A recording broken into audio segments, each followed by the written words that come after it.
Meu nome é Laís e eu sou técnica no programa Formação. E hoje nós estamos aqui para mais uma oficina no Espaço Preta Hub, com o apoio do FUNCAT. A oficina de hoje tem o tema Pensando o Acolhimento Familiar, Famílias e Famílias, refletindo arranjos familiares. Boa oficina! Bom, pessoal, bom dia. Até quando eu cheguei, fiquei surpresa disso, né? Porque eu organizei todo um movimento. Falei, nossa, até pensei numa dança, a gente fazer uma roda no final. E aí tinha esquecido que era gravado, né? E, na verdade, as meninas contaram que vai ser a primeira oficina gravada. Então, teremos esse desafio, né? Eu pensei algo assim bem dinâmico para a gente, mas aí precisamos ter esse cuidado, né, depois de usar o microfone.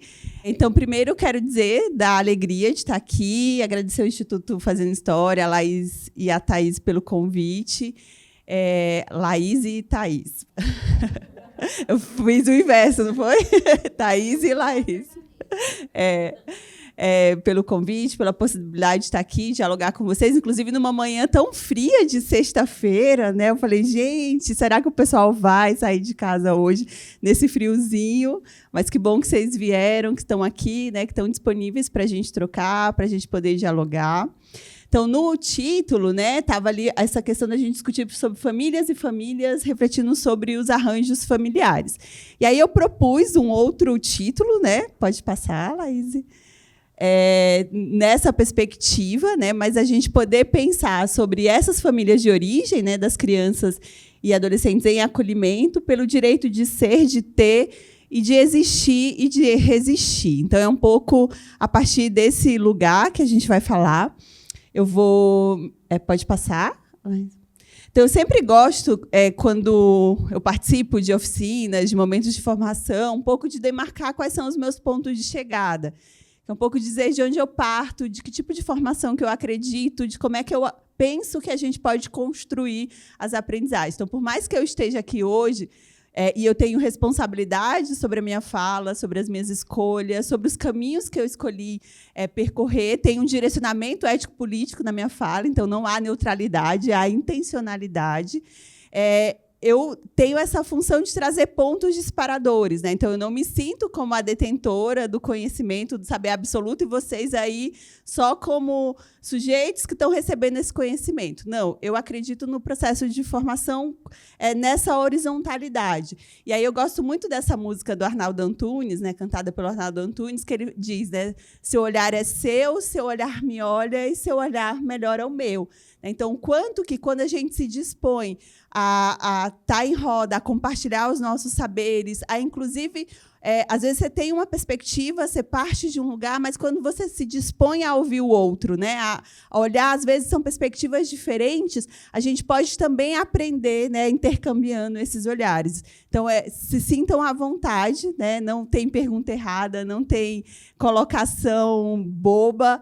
Então, é justamente quando a gente se dispõe a olhar para o nosso fazer, para o nosso cotidiano, que a gente tem possibilidades ali de transformá-lo e, de fato, não reiterar violências e violações com o nosso trabalho.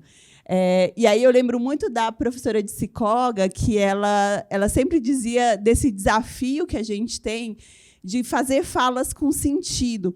Porque, às vezes, a gente vai em alguns lugares, né, a gente escuta falas muito interessantes, mas quando a gente volta para o miúdo ali do nosso cotidiano, ou para o nosso dia a dia, né? Não sei se tem famílias acolhedoras aqui, a gente não consegue materializar todas aquelas questões do nosso cotidiano. Então, acho que esse é o grande desafio que a gente tem.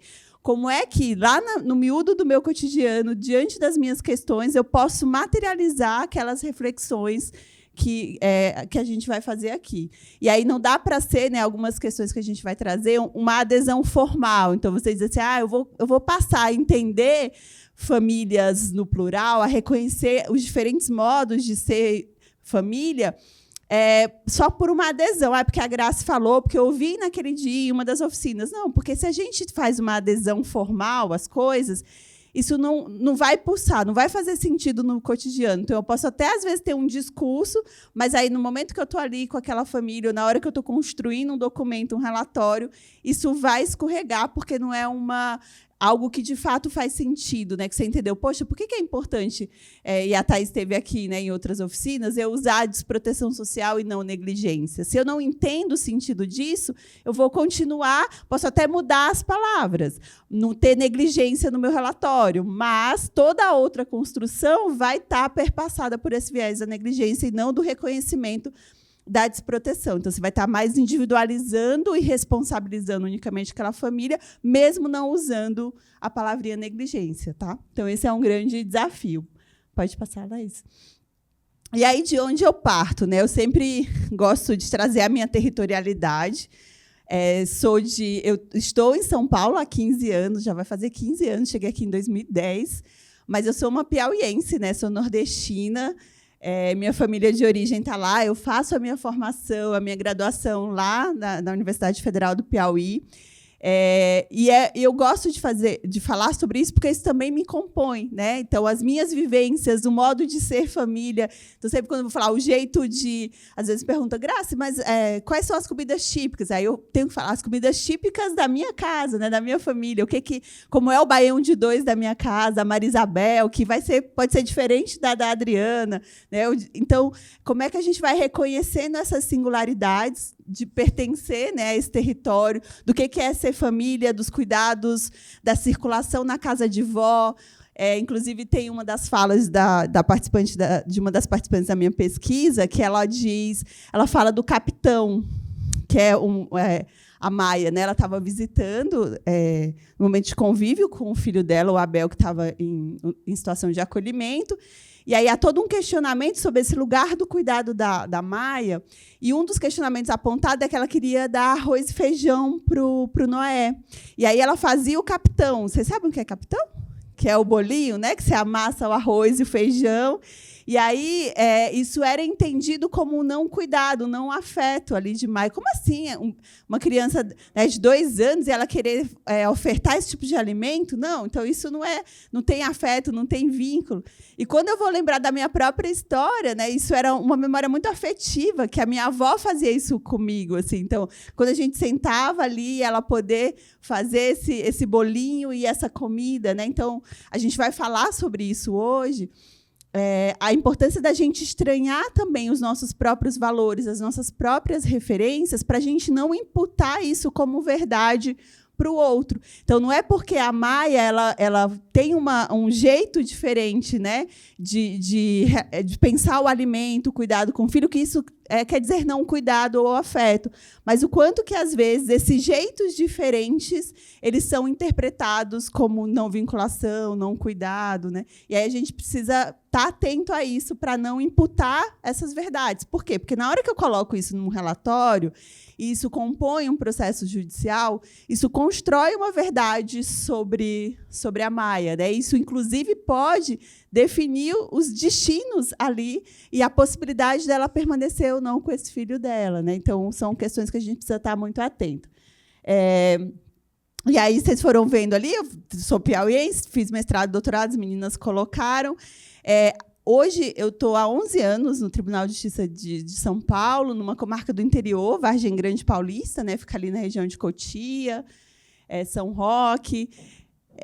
Mas, até chegar ao tribunal, eu sempre fui trabalhadora do SUAS, e, sobretudo, da proteção social básica. Né? Eu era trabalhadora de CRAS, então eu nem estava em CREAS, nem estava na alta complexidade, então eu não tinha essa interface com o Poder Judiciário, como os serviços da alta complexidade têm, né, mais essa relação. E eu falo que o quanto que a minha chegada no tribunal ela é muito atravessada por esse lugar de até então eu atuava como trabalhadora do SUAS. Porque, enquanto trabalhadora do SUAS da proteção social básica, eu estava no CRAS, território. Então, eu estava ali atendendo, né, as famílias, fazendo os grupos de um território, então, os grupos com as crianças, os adolescentes, serviço de convivência e fortalecimento de vínculos.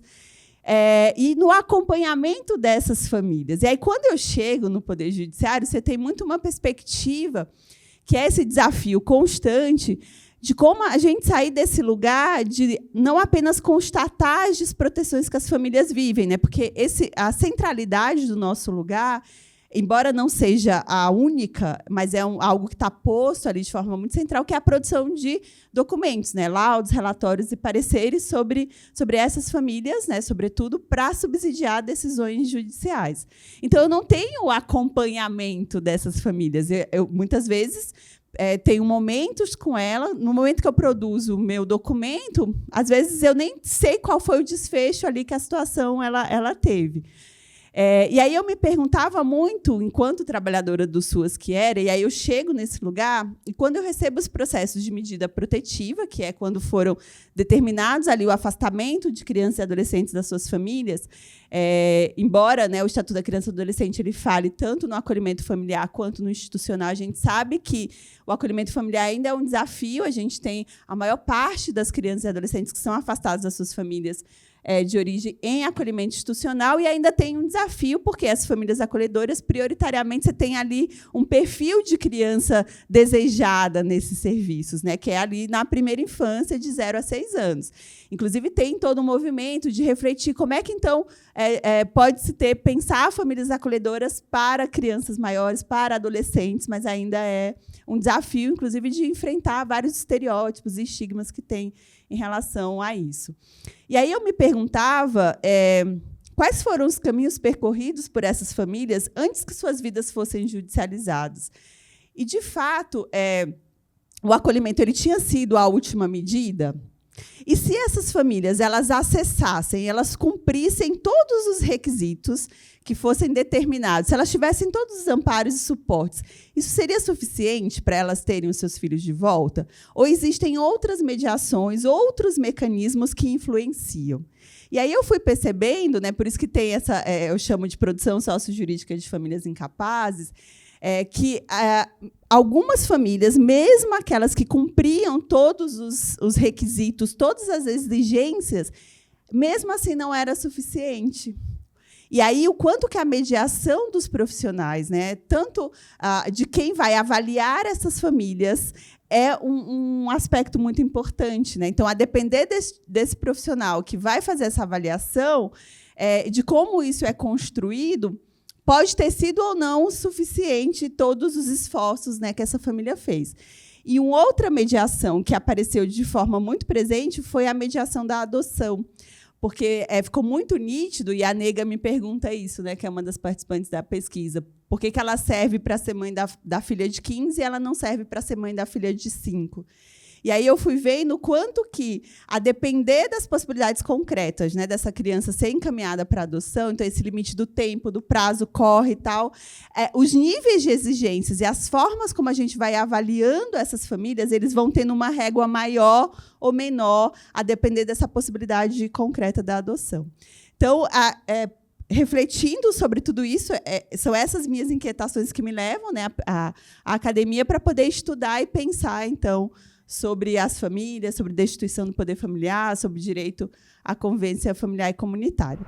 Então, a ideia é a gente refletir um pouquinho, né, sobre de que famílias a gente fala, então, quem são essas famílias, esses diferentes modos aí de ser família, sobre o que eu tenho chamado, né, de produção de famílias incapazes e negligentes, trazer um pouco essa colonialidade da justiça, né, que é um conceito da Rita Segato, onde a gente vai olhar quem são essas famílias, né, que têm as suas vidas judicializadas, ou quem são essas crianças e adolescentes que são afastados do convívio com a sua família de origem. A gente vai ver que tem um território, por vezes tem um território muito específico, tem um gênero, tem uma cor da pele ali muito marcante, né? Então, não são todas as crianças e adolescentes que são afastadas das suas famílias de origem, e a Rita vai trabalhar esse conceito que ela chama de colonialidade da justiça. E vamos pensar um pouquinho, né, o serviço de acolhimento em família acolhedora, nessa perspectiva do direito à convivência familiar, alguns desafios e algumas possibilidades. E aí eu parto, né, muito das minhas pesquisas, vocês vão me ouvir falar muito da Nega, da Margarete, da Cristina, da Vagalume, né? Acho que a Drick já me ouviu em alguns momentos. Falo que tem algumas pessoas que já se sentem íntimas, né, da Nega, já falam assim dela como se, nossa, já conheço a Nega, né? E todas elas escolhem a forma de ser nomeadas na pesquisa, né? Eu sou uma pesquisadora oralista, E aí a nega, por exemplo, é a forma como ela se identifica. Então, ela gosta muito desse nome dela. E quando eu pergunto para ela como ela gostaria que eu a identificasse, ela fala, nega, é assim que eu me reconheço, é assim que eu me identifico. E aí é assim que ela é chamada na pesquisa. Então, tem o meu livro, que pode passar, Laís? Que é fruto da minha dissertação de mestrado. A dissertação está disponível também na biblioteca da PUC, né? Vocês conseguem acessar. E o livro eu vou discutindo, né, sobre essa não aderência e o direito à proteção social dessas famílias. Na minha dissertação, pode passar, algo que eu percebi muito forte, né, na dissertação é que, aliado à palavrinha negligência, o uso de substâncias psicoativas são outros motivos utilizados para justificar. Você vai pensar, olha, por que essa criança, esse adolescente foi afastado da sua família? Então, existe uma guia de acolhimento que precisa ser elaborada ali, né, pelo Poder Judiciário, que vai constar o motivo. Por que você foi? Tem que ter um motivo, né? O que estava acontecendo? E aí, geralmente, está lá a negligência, mas também aparece muito forte o uso de substâncias psicoativas. E aí, isso ficou muito evidente na dissertação. E aí eu começava a me perguntar, será que o exercício da maternidade e da paternidade ele é possível em situação de uso de substâncias psicoativas? E se ele é possível, eu queria conhecer, então, histórias de mulheres e de homens de famílias, né, que conseguiram permanecer com os seus filhos, apesar ali da existência de terem sido afastadas inicialmente deles por conta do uso de substância psicoativa. E aí é onde eu demarco, né, essa é uma fala da Vagalume, onde ela diz, nós somos gente, nós pode ser mãe. E aí eu vou discutir sobre essas existências e resistências da retirada compulsória de filhos e filhas pelo Estado, sobretudo nas situações que são judicializadas, ainda na maternidade, quando essa mulher ela chega para ter ali o seu filho, e essas crianças são encaminhadas ali para os serviços, né, de acolhimento naquele momento. E a Vagalume, por exemplo, que essa é a fala dela, ela tem o filho acolhido, né, ali na maternidade, e depois ela consegue reaver a guarda dele. Ela estava na região conhecida como São Paulo, se bem que a gente quase não tem mais essa região por um processo de higienização, né, que a gente tem tido, mas na região tida como Cracolândia. Então, ela tem 2 momentos, né, de vivência ali na Cracolândia, e quando ela tem o filho dela, ela está, nesse momento, na Cracolândia. Ela chega na maternidade sem documento, e aí, depois, ela consegue reaver a guarda do filho dela. E aí eu vou tentando entender quais são as determinações, o que se apresenta ali, o que possibilitou que ela conseguisse reaver a guarda do filho, já que são situações muito carimbadas, muito rotuladas, de incapacidade ali desse cuidado. Então, é quase assim, olha, é trajetória de rua. E se esse uso for a substância for crack, então é quase que um carimbo de, olha, você não vai poder exercer esses cuidados, e essa criança ela é encaminhada para adoção, né? Então, eu fui atrás dessas histórias para poder entender que resistências são essas, tanto por parte dessas famílias, quanto também dos trabalhadores e trabalhadoras que desenvolvem ali o trabalho com elas. Então, a gente vai pensar ali, eu gosto muito de Saramago, né, quando ele diz que, para conhecer as coisas, a gente precisa dar a volta toda. Então, quando as situações elas chegam para a gente, né, quando a criança chega lá para as famílias acolhedoras, quando chega nos serviços, muitas vezes essas situações elas já chegam ali tipificadas, elas chegam muito rotuladas, elas chegam muito... é a família negligente, não aderente, é a que fez uso de substância, é a que foi, né, abandonada. E aí, Saramago nos convoca a dar a volta toda. Então, se eu fico no imediato, né, se eu fico com o que chego, eu vou ter um tipo de intervenção e de compreensão dessa família. Agora, se eu dou a volta toda, né, ou seja, se eu vou tentar compreender quem é essa família, quem é esse sujeito, qual é a sua história, qual é a história por trás da história, né, qual é a história por trás dessa tipificação, desse enquadramento, desse rótulo, a gente pode se surpreender. E aí eu vou trazer um pouco a história da Janaína, que ela, na minha pesquisa, vocês viram que eu entrevistei mulheres que conseguiram ficar com os filhos. A Janaína ela não consegue ficar com a filha dela, né? A filha dela estava num serviço de família acolhedora. Só que a forma como Janaína ela teve a sua história ouvida, a forma como foi feito os encaminhamentos, né, o direito de se despedir dessa filha, o direito de celebrar e de desejar para essa filha, né, as coisas que ela gostaria de fazer. Olhar para a Janaína, para além do desfecho que a situação judicial teve, então, assim, ela pode ou não ficar com o filho, então, se ela não vai ficar com o filho, a gente descarta a Janaína, né, e não olha mais para a Janaína, ou é isso, se ela não vai conseguir ficar com o filho naquele momento, mas qual é o cuidado, inclusive, do luto de não poder ficar com esse filho, como é que a gente ouve essa mulher? E aí a Janaína, ela tem muito isso, né? Ela pôde ter um espaço para trazer do seu luto e da sua dor de não poder ficar com esse filho, de poder se despedir dele, né? E aí ela, numa das falas, ela traz isso bem nitidamente. Porque hoje ela está na família acolhedora, e aí ela tinha fotos da família acolhedora com a criança, e ela dizia, mas aí agora ela vai para uma outra família. E quando numa das audiências, a juíza pergunta para ela se ela não pensa em fazer laqueadura, né? Porque Janaína, ela teve 9 filhos, acho que essa era a 10ª criança, e muitas das gestações ela não foi tão abrupto, foi tão violento a forma como ela teve o filho retirado, que alguns ela não lembrava, né? Ela não tinha muitas informações dele. E dessa, ela teve o seu filho, né, retirado, mas ela conseguia poder falar dessa menina e de poder ter desejado coisas ali para ela, que fez muita diferença na vida dela, né? Então, é muito interessante a gente poder pensar também como é que, independente desse desfecho judicial, se ela vai ou não poder ficar com esse filho, quais são os cuidados, quais são os espaços, como é que a gente enxerga a humanidade também dessas mulheres, né, sobretudo. E aí, quando eu falo mulheres, não é que eu faço uma defesa, assim, olha, então são só as mulheres que são responsabilizadas. É porque, de fato, quando a gente vai olhar os processos, quando a gente vai olhar a história, né, dessas famílias, são as mulheres que são, muitas vezes, responsabilizadas. Então, mesmo quando você tem a presença de um pai, interessante pensar, enquanto serviço, quem é que a gente chama mais vezes, né? Quem é que a gente cobra? Quem é que a gente vai exigindo que cumpra e que faça essa adesão? Geralmente é a mulher. Então, até para a gente poder problematizar essa dimensão de gênero nessa discussão. Então, quando eu falo mulher, não é que eu tenho uma defesa ou que eu entenda que são as mulheres unicamente que têm que se responsabilizar, mas é que, de fato, a gente vai ver no quanto que é esse lugar da mulher que vai... como se a ideia do cuidado fosse um cuidado só feminino, né? E o quanto que a gente vai reiterando com as nossas práticas também essas exigências em relação às mulheres, né? Então, é algo para a gente poder pensar.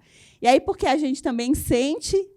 isso também tanto vale para as famílias que recebem quanto para os trabalhadores, né? As famílias acolhedoras, quanto para os trabalhadores, porque até isso se relaciona à próxima, que é essa do Saramago também, que ele diz, se você tem um coração de ferro, bom proveito, né? O meu fizeram no de carne e sangra todo dia. A gente pode fazer uma escolha de ter um coração de ferro, né? Mas aí eu falo que ter um coração de ferro, ele vai te distanciar do outro. Às vezes pode ser mais tranquilo. Você pode ter a ilusão de que eu vou sofrer menos com as coisas, né? Mas você também não vai se afetar. E aí, ao não se afetar, você também corre o risco de não humanizar, de desumanizar o outro, né? Só que ter um coração de carne que sangra todo dia também é difícil, né? Porque a gente se impacta, a gente é afetado pelas dores, às vezes pelas nossas impotências, né, diante da realidade, de você observar ali as várias proteções que aquela família vivencia, você buscar os amparos na rede, os encaminhamentos, e você não conseguir, e, às vezes, o próprio sistema, acho que ele vai te caminhando, né, para a destituição do poder familiar. Só que e aí por isso que é importante os espaços de cuidado, de supervisão, os espaços coletivos, porque aí a gente pode se fortalecer coletivamente, né? Eu lembro de Conceição Evaristo, que ela fala que a estrada ela é muito comprida, né? Mas se a gente está junto, a estrada ela não deixa de ser comprida, mas ela vai sendo mais afetivo, vai sendo mais tranquilo percorrer, né? Então, quando a gente está nesses espaços coletivos, isso auxilia. Então, o meu convite aqui, por mais dolorido que seja, é importante que esse coração permaneça de carne, né? Porque o risco da gente não se automatizar no cotidiano, que é isso, ele vai nos pedindo respostas rápidas, fragmentadas, o próximo tempo, os prazos, a gente é primindo, né, por tudo isso. E aí, se a gente tem esse coração de ferro, a gente tende a automatizar essa realidade, esses sujeitos. Pode passar, Laís? E aí eu gosto também desse diálogo, né, de Alice no País das Maravilhas, que nesse diálogo com o gato, ela vai se perguntando qual é o caminho que ela deve seguir. E aí o gato ele pergunta assim, mas para onde você quer ir? A primeira coisa, né? E ela fala, mas eu não sei. E aí ele diz, se você não sabe para onde quer ir, qualquer caminho serve. Então, quando a gente vai pensar, né, sobre essas famílias, e aí a gente vai refletir um pouquinho sobre isso, quais são as nossas compreensões, as nossas concepções de família, porque isso vai atravessando, né? Seja a forma como eu desenvolvo meu trabalho, seja a forma como eu recebo aquela criança, né, os diálogos que eu faço ali em relação à própria família dela de origem, o que eu vou contando, como é que eu vou acolhendo o que ela vai trazendo dessa história dela, ou eu vou negando isso, porque é dolorido demais ouvir, né? Então, são questões para a gente poder pensar. Então, é esse convite, assim, a gente precisa ter essa nitidez. Como eu compreendo, né, família, como eu compreendo o trabalho com as famílias, porque isso vai atravessando as nossas relações. Porque, né, se a gente não sabe para onde quer ir, qualquer caminho serve, e aí a gente está mais fadado aí a fazer um trabalho que culpabilize essas famílias, inclusive classificando elas como desestruturadas, incapazes, negligentes, vulneráveis, delinquentes, né, não aderentes. Pode passar, Laís? E aí o meu convite, né, agora para vocês. Primeiro eu vou ler uma historinha aqui para a gente trazer um pouquinho, né, a voz também dessas crianças, né, e desses. Agora eu falo que eu já ouvi famílias, eu já ouvi profissionais, e no meu pós-doc eu quero ouvir as crianças, né, e os adolescentes, para a partir deles também. Inclusive, a gente tem o grupo Associação Adotivas, que são adultos, né, que foram adotados e que hoje eles têm reivindicado também o seu lugar de falar sobre as adoções. Porque a gente fala muito pela perspectiva das famílias de origem, pela perspectiva das famílias, né, dos postulantes à adoção, mas e essas crianças? Será que elas entendem tudo isso? É o melhor interesse delas? Como é que elas entendem sobre isso? E aí a Associação Adotivas, né, eles têm refletido muito sobre isso, e a partir deles, que são esses tidos, né, é para eles, né, com eles que se pensam várias das ações ou que são justificadas, como é que eles entendem, né, esse direito às origens e a vida deles, assim. Então é bem interessante. Então esse é um trecho que está numa pesquisa da Mirella Alves Brito. A tese dela chama Entre Cobras e Lagartixas, crianças em instituições de acolhimento se construindo sujeitos na maquinaria da proteção integral.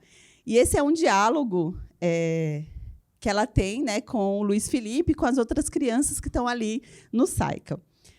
E aí ela conta, detive-me em uma das histórias de uma família de lagartixas.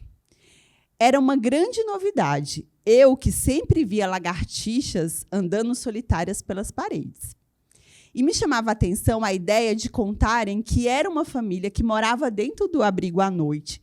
E, quando amanhecia, ela saía para procurar novos membros da sua família. Quem mais elaborava a história era o Luiz Felipe. Ele fazia, às vezes, de âncora da narrativa e os outros colaboravam com os detalhes. Eles iam me contando que, numa noite, no quarto dos meninos, havia 3 lagartixas. 2 grandes e uma muito pequena, que era o filhote.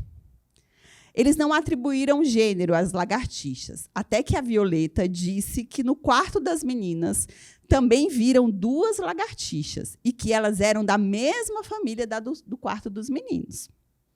E aí ela pergunta como é que eles sabiam que não eram as mesmas lagartixas. E Luiz Felipe respondeu que dá para saber porque elas são diferentes. Umas são mais brancas, outras mais marrons, e também são de vários tamanhos. Eles não pareciam gostar que eu interferisse, então eu deixei que eles falassem mais sobre as lagartixas. Contaram que elas se reuniam à noite, porque o abrigo ficava em silêncio, e então podiam conversar e planejar a busca de outros membros da família. Foi então que eu perguntei se imaginavam como elas encontrariam esses outros membros e quem eram eles. Disseram-me que eram outros irmãos, avós, avós, tios e tias e que estavam perdidos em outras casas. E como eles podem achá-las? As lagartixas, elas falam a língua delas e elas vão chamando pela rua até encontrar. Nenhum adulto escuta, me disse Ideia. Fiquei alguns minutos atônica com a resposta. Afirmar que nenhum adulto escuta as lagartixas seria o mesmo que dizer que só as crianças as ouviam? Sim, mas vocês conseguem escutá-las? Arrisquei. Aí Luiz Felipe falou, eu escuto, e foi seguido de outros que também afirmavam ouvir as lagartixas. Que fantástico, eu realmente não as escuto. Será que conseguiriam me ensinar a ouvir as lagartixas qualquer hora dessas? Gostaria de saber como é essa família, pelo que vocês me contam, que são muitas. Não sei se tu vai conseguir, mas se eu ver uma por aí, eu até te digo. Aí tu fica tentando escutar e a conversa delas. Nesse momento, algumas crianças já estavam dispersas e Maria Rosa, de 1 ano, a mais nova dos pequenos, estava comendo um punhado de areia oferecida por Ivan. Levantei para ir ao encontro dos comedores de areia, confirmando que adoraria saber mais sobre as lagartixas. Luiz Felipe veio atrás de mim. Mi, tu acredita mesmo que as lagartixas vão encontrar os tios, os avós? Luiz, essa história é uma grande novidade para mim. Não conheço essas lagartixas. Talvez elas nem queiram encontrar todo esse povo. Talvez elas só estejam passeando por aí. O que tu acha? Eu acho que se eu fosse elas, eu ia procurar. Porque eu sei quem é a minha família. Ela vem aqui me visitar. Mas se ela não viesse, eu iria atrás dela. Acho que as lagartixas pensam assim como eu. Pode ser. Mas como são muitas lagartixas, cada uma pode pensar de uma forma, não é? Ou será que elas pensam iguais? Não sei. E aí ela interrompe, né, o diálogo e aí se despede deles, né, que chegou o momento deles irem almoçar. Eu acho bastante interessante, vejam que essa história, né, das lagartixas, na verdade, o Luiz Felipe e as crianças elas estavam falando das suas próprias histórias, né, das histórias das suas famílias, e como é que a gente se abre a escutar eles. Porque, em uma hora, eles dizem, os adultos eles não escutam. Né? Será que a gente escuta? Né? Como é que a gente tem escutado as crianças, os adolescentes, as suas famílias? Ou a gente tem definido, no nosso lugar de adulto, o melhor interesse deles? Né? Como é que a gente constrói esse melhor interesse deles dialogados? Porque ele vai dizendo, eu tenho família, minha família vem me visitar, e eles se reúnem à noite quando ninguém está lá. Né? É uma história ambientada num serviço de acolhimento, mas pode ser, né, pensando no família acolhedora, em que momento? Né? Pode ser à noite, quando a criança está ali. Como é que ela vai poder, no que espaço que ela tem para falar sobre ela, sobre a história dela, sobre a história da família dela, e como a gente tem escutado essas histórias. Então, o convite agora, né, é a gente... Deixa eu ver o horário. A gente vai até umas 11, aí tem um intervalo, né, de uns 20 minutos, para depois a gente voltar.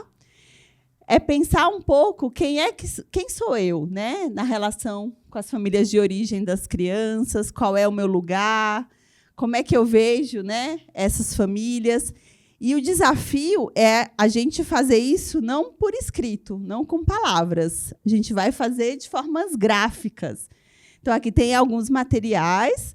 Então, assim, tem lápis de cor, tem massinha de modelar, de você pensar. E aí, essa metáfora do espelho mesmo, que é um pouco você se olhar. Então, para quem é trabalhador desses serviços, assim, quem é você nesse trabalho, né, com essas famílias de origem dessas crianças, para pensar quem é família acolhedora, né? Um pouco como é que é essa relação, como é que você percebe, então, essas famílias de origem dessas crianças, quem são, como que você percebe nisso? Quem é você nisso? E aí você escolhe um símbolo, algo que te mobilize, não precisa ser muito às vezes, quando a gente vai elaborando muito, a gente fica se empacando, né? Então, um pouco espontaneamente o que surge. E aí, para vocês, né, que são estudantes, como é que vocês pensam, então, essas famílias? O que é família aí para vocês? Quando vocês pensam, historicamente, né, o serviço social é algo que a gente trabalha, famílias atravessam ali a nossa intervenção. Qual é esse olhar de vocês para essas famílias? Pode ser? Estão disponíveis? Estão aqui ou não estão aqui? Alguma dúvida da proposta? Conseguiram entender? Não? Tudo certo? Então, acho que uns 10 minutinhos dá.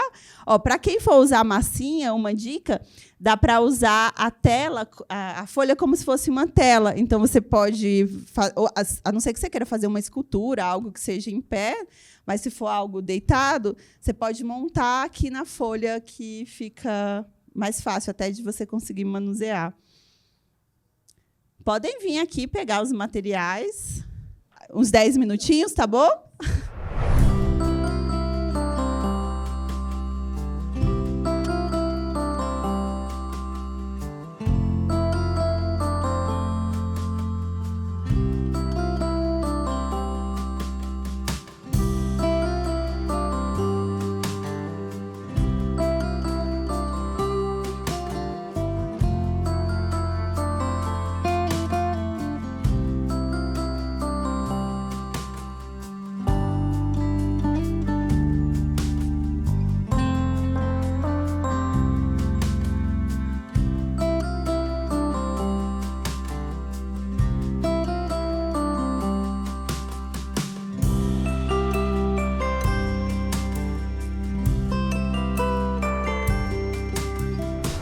Então, não vai ser obrigatório, né, falar, mas quem se sentir à vontade, ali, a gente tem 20 minutinhos até o nosso intervalo. Então, esse tempo de quem desejar compartilhar, e aí, à medida que for compartilhando, a gente vamos colocando eles aqui, fazendo um círculo dos desenhos aqui, né, das imagens, que aí depois a gente vai poder olhar para cada um delas, mesmo para quem não falou, a gente poder ver como é que cada um foi construindo esse lugar e a sua perspectiva, né, em relação às famílias.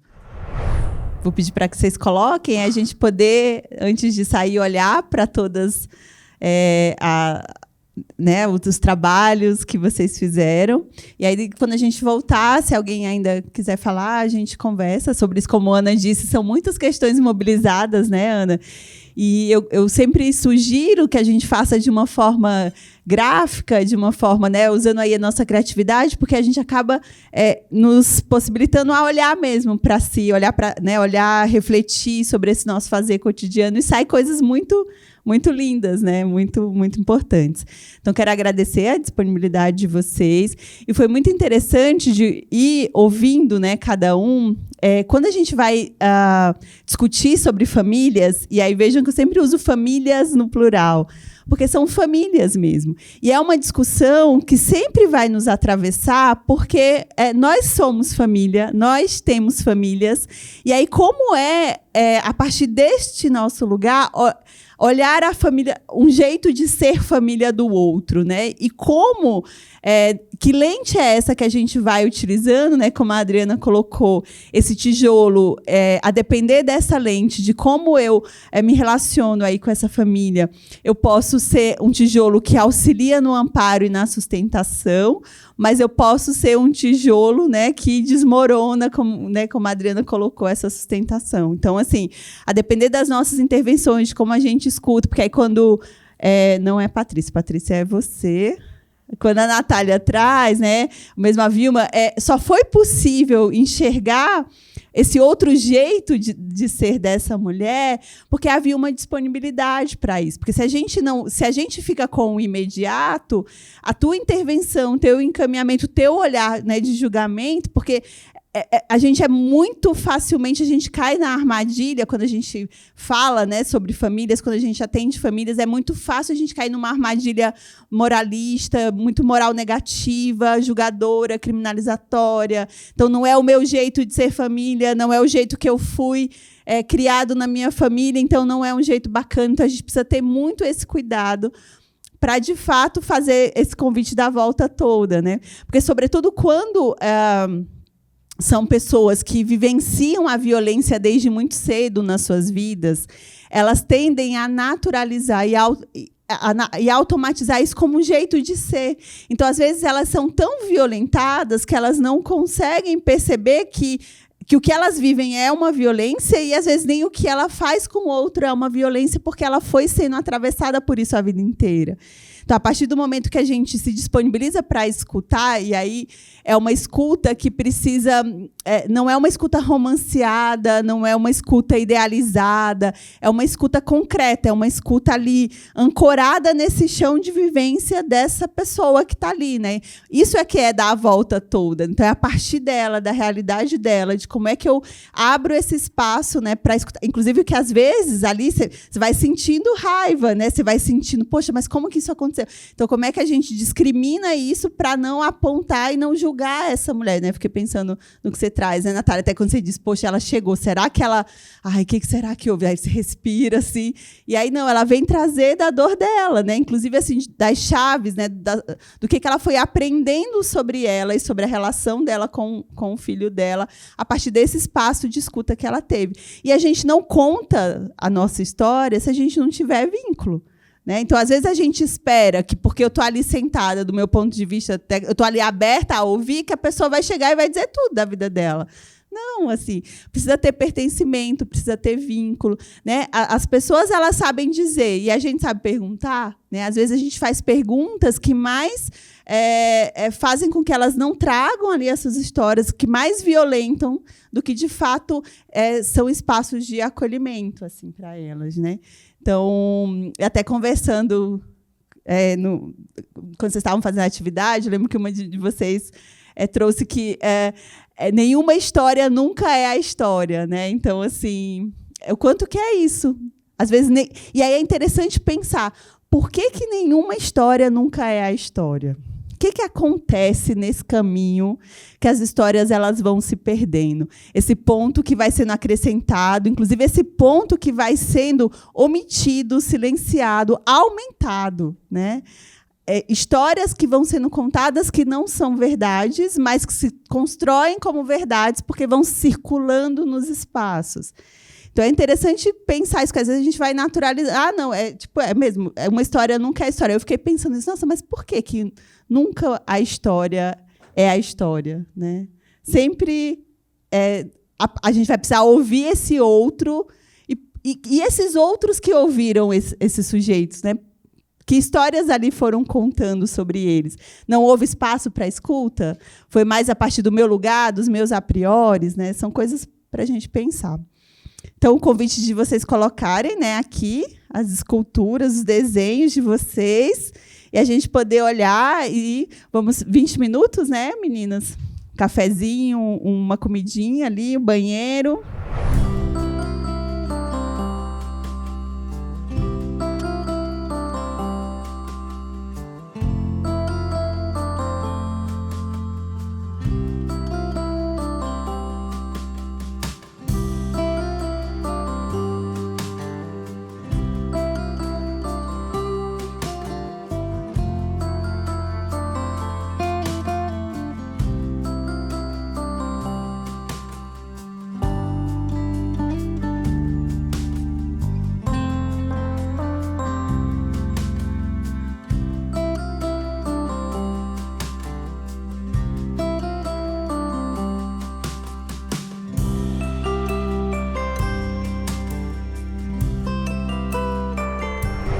Bom, gente, como as horas passam rápido, né? A gente só tem mais uma horinha.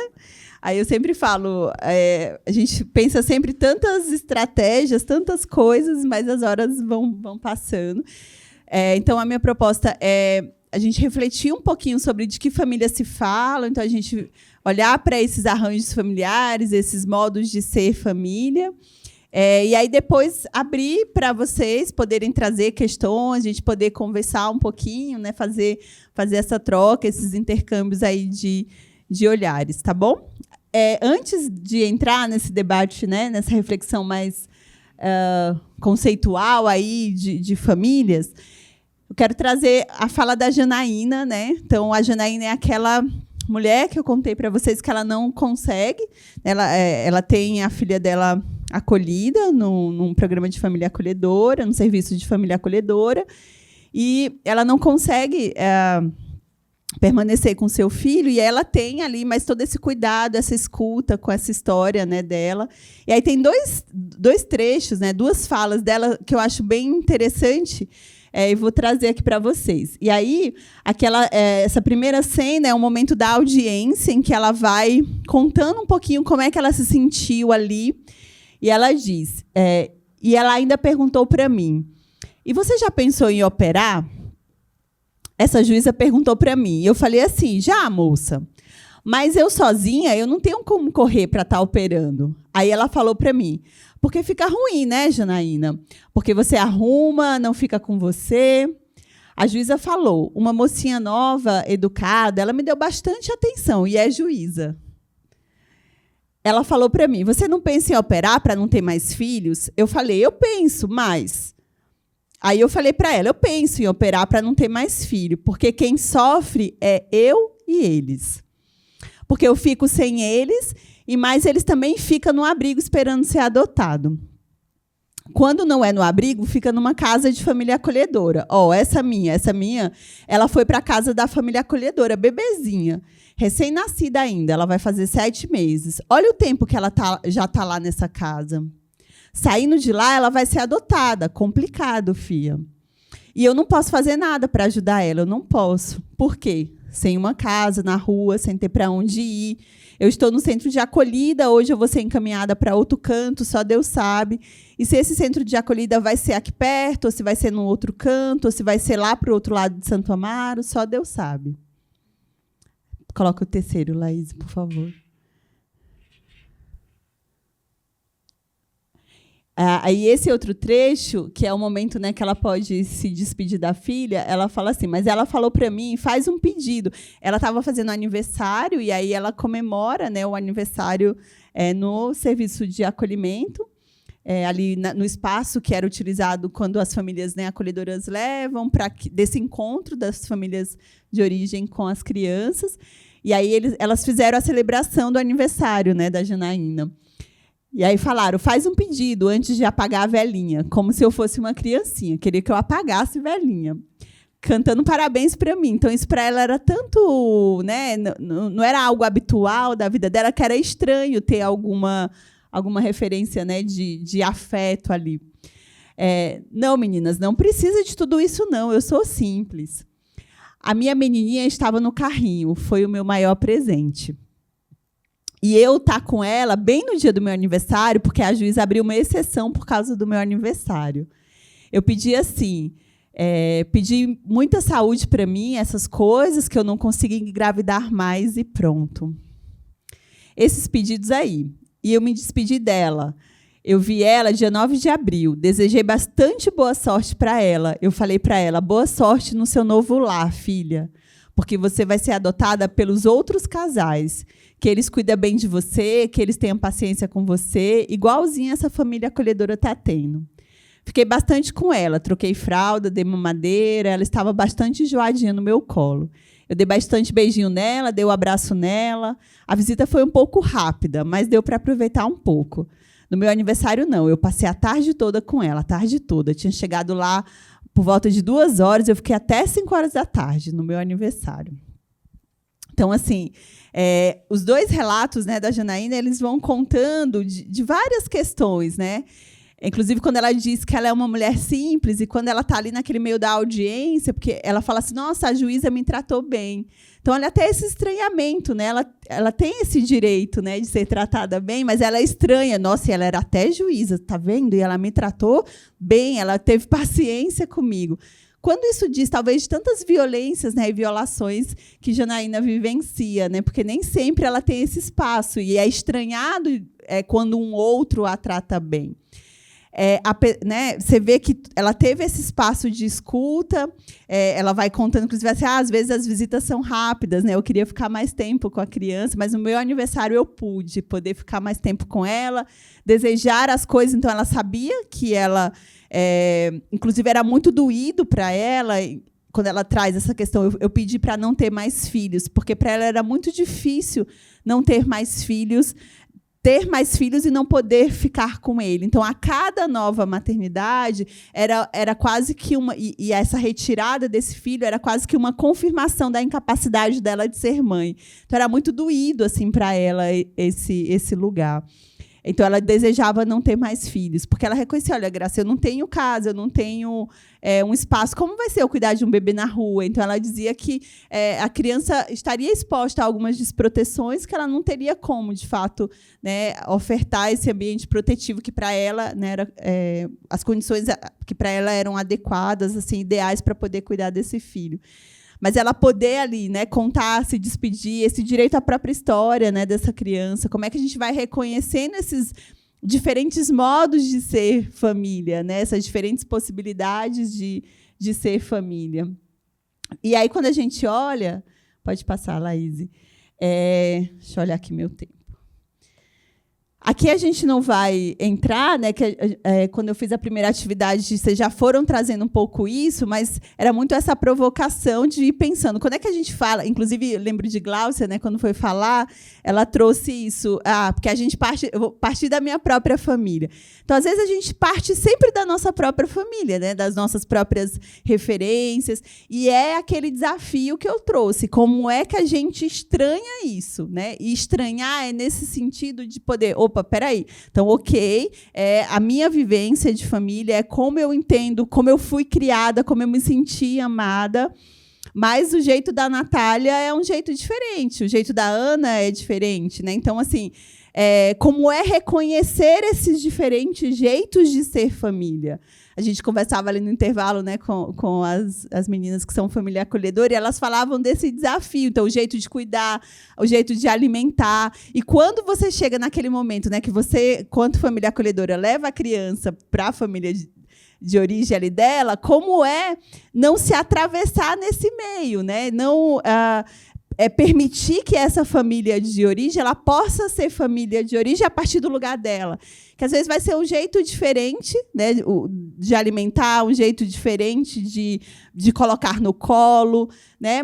E aí a gente precisa reconhecer isso para não construir esses a priori e esses julgamentos, né, sobre essas famílias. Porque a gente vai construindo... Eu lembro muito de uma situação... a gente compartilhando no intervalo, e eu me lembrei de uma situação... Era uma adoção compartilhada de 7 irmãos, que foram para 4 famílias, e aí, como eram... uma das condições dessas famílias adotivas era que possibilitasse o contato e o convívio entre os irmãos. Então, a gente fez toda uma conversa com essas famílias adotivas e era necessário ter essa abertura. Né? A gente fez a escuta dos medos, inclusive, que eles tinham, porque, assim, vamos supor que a Adriana ficou, né, recebia uma criança, a Gláucia a outra, mas aí tinha aquele medo, assim, mas será que, se a Maria conhecer a Gláucia, ela vai gostar mais da Gláucia do que de mim? Né? E aí a gente foi trabalhando todos esses medos, inclusive, que eles tinham, porque o direito das crianças conviverem entre si era mais importante. Assim. E aí, uma das postulantes... e aí a gente fez todo um trabalho, inclusive, também o serviço de acolhimento com as crianças, para entender quem ia com quem ia sozinha. E essa menina, por exemplo, ela fez um desenho dela sozinha numa casa, assim, aí tinha um sol lindo, ela falou, eu quero ir sozinha, né? Ela não queria ir com os irmãos, ela queria ir sozinha, porque ela quero ter minha casa. E ela foi para um casal, e ela, advogada, ela estava com 8 anos, eu acho, 7 para 8 anos. Então, ela já colocou, né, foi para a escola, já estava na escola, mas ela falou, olha, eu não tenho como tirar a licença maternidade agora. E aí a gente ficou naquela questão, como assim? Né? Então, não vai tirar a licença maternidade? E ficamos preocupados. Mas é isso, como é que, então, enquanto profissionais, a gente não fica com os nossos a priori e a gente abre um espaço de escuta? Porque, do meu lugar de julgamento, eu posso dizer isso, será que, de fato, ela está vinculada? Será que tem espaço para essa criança ali? Como assim? ela não quer tirar a licença, não vai tirar a licença maternidade. E aí a gente foi conversando, e aí foi entendendo esse lugar. E aí a menina ficou assim super bem, deu super certo, assim, mesmo ela trabalhava só num período, então era o período que ela estava na escola, então no outro ela conseguia estar lá, e aí foi possível, sim.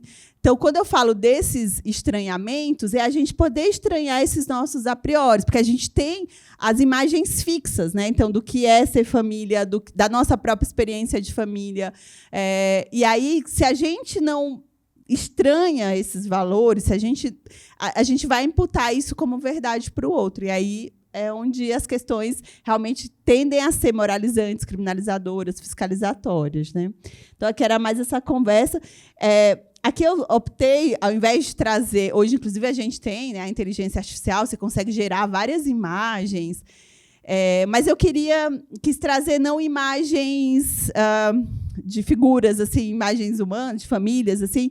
Eu fui atrás de algumas obras de arte, né? Então, tem várias de Cavalcante, Segal, algumas imagens, um pouco para chamar a atenção sobre de que famílias que a gente está falando, né? E desses diferentes modos de ser família. Então, aqui você tem uma mulher solo, aqui você tem um pai solo, aqui a gente pode dizer que poderia ser uma família ampliada com avós, né? com outras pessoas. Pode passar, Laís? Aqui a gente tem uma família mais tradicional, né? Branca, o tradicional no sentido de que, como socialmente isso foi sendo construído, né? Não que essa seja, mas quando geralmente se pensa em família, quando você vai olhar as propagandas sobre famílias, hoje você já tem uma ampliação maior, mas é geralmente a família margarina, né? De papai, mamãe, filhinho, geralmente uma família branca, né? Muito nesse ideal eurocêntrico, branco e colonizado sobre esse ideal de ser família, né? Aqui em Tarsila do Amaral, que é essa família grande, às vezes dentro do mesmo território, ou na mesma casa, você tem várias casas, e aí tem uma casa aqui, ali, circula, ou até as casas dos vizinhos, né, como a gente vai circulando. E aqui essa charge do Laeste, um pouco para a gente ver que, por mais que, o que eu percebo, que por mais que nas legislações a gente tem um avanço no Estatuto da Criança e Adolescente, o Plano Nacional de Convivência Familiar e Comunitária, quando a gente vai debater sobre famílias, há esse reconhecimento legal, há o reconhecimento teórico de famílias no plural. Hoje a gente tem esse reconhecimento de diferentes modos de ser, de viver e de estar em família. Só que, às vezes, ainda no miúdo do nosso cotidiano, das nossas relações, a gente tenta encaixar as famílias em um padrão. E aí é interessante a gente pensar que padrão é esse, né, que a gente tem buscado encaixar essas famílias. Ainda, por vezes, no padrão, né, burguês, branco, eurocêntrico, da família margarina, porque quando chega uma família que é diferente da nossa, isso causa ali questões, né? Poxa, como será, né? Então, assim, é interessante poder pensar isso. Que padrão é esse, né? De que famílias que a gente fala? Quem é essa? Quando a gente pensa em famílias, qual é a família idealizada que eu tenho na minha cabeça? Porque, às vezes, a partir dessa família idealizada, eu vou tentando encaixar essas famílias nesse meu padrão idealizado de ser família, muitas vezes por até, inclusive, acreditar que é o jeito melhor, mais certo, né, de ser e de estar em família. Pode passar, Laís. Então, essas perguntas, né, que eu fui fazendo de qual é o modelo de família que tem prevalecido no cotidiano, se a gente tem rompido com esse modelo idealizado e naturalizado de ser família, se a gente tem estranhado em relação às nossas próprias referências, porque isso vai construindo, né, verdades sobre essas famílias. Pode passar, Laís? Então, a família é interessante, né, a gente pensar esse caráter contraditório que também de ser família, porque família é lugar de afeto, lugar de cuidado, mas, por vezes, também é lugar de violências, né, de desproteções. Então, você tem esse caráter contraditório, né, nessas relações, nesses diferentes modos de ser família. Então, é esse lugar tanto de relações amorosas, solidárias, como também de violências e de violações. Mas a gente precisa muito se abrir, aí pensando muito na cena que a Natália trouxe, que é isso, como é que a gente consegue ter uma escuta para essas famílias, mesmo quando você tem históricos, ou quando essa história chega com as situações de violências e de desproteções, né? Porque são situações mais difíceis de dar a volta toda, porque aí você vai se impactando. Por vezes, né, eu percebo que nessa relação família é um desafio que a gente tem de não olhar essa criança como um sujeito abstrato, como se ela tivesse apartada da sua família. Então, assim, é quase assim, a gente tira ela, pinça ela dessa família e a gente olha para ela, então, vamos pensar a proteção para ela. Mas essa família, o desafio é como é que eu penso, então, essa família dessa criança, porque ao pensar essa família, eu também estou pensando essa criança, porque eu estou pensando possibilidade de cuidado e proteção dessa família. Só que, quando a gente tem situações de desproteções, de violências dentro da própria família, às vezes é muito difícil, né? Eu percebo que, sobretudo ali para os profissionais, a gente sair desse lugar de julgamento, de fiscalização, de controle, e, de fato, fazer uma escuta dessa família e conseguir entender, porque se a gente dá a volta toda, a gente vai ver que são famílias, e aí mulheres, na maioria das vezes, que também sofreram muitas violências e violações e desproteções. E, às vezes, até eu fico pensando, nossa, onde estava o Estado, onde estavam as políticas públicas quando esta mãe foi criança, né? Diante das várias violências que ela sofreu também, né? Então, é esse desafio de como é que a gente consegue, de fato, fazer essa escuta nesses contextos de violência. Pode passar... E aí, essa questão, né, de que a definição legal ela não supre a necessidade de se compreender a complexidade da riqueza dos vínculos familiares e comunitários. Então, a gente tem, no Plano Nacional de Convivência Familiar e Comunitária, e depois isso vem para o ECA, essa compreensão de que ser família é para além dos laços consanguíneos. Então, ser família é também com quem você conta, né? Então, o vizinho, às vezes o amigo. Então, é sempre muito interessante a gente perguntar, né? Quem é família para você? Porque, às vezes, a gente já parte... então me fala... É a partir do outro, né? Para você poder dizer, me fala de quem é a sua família.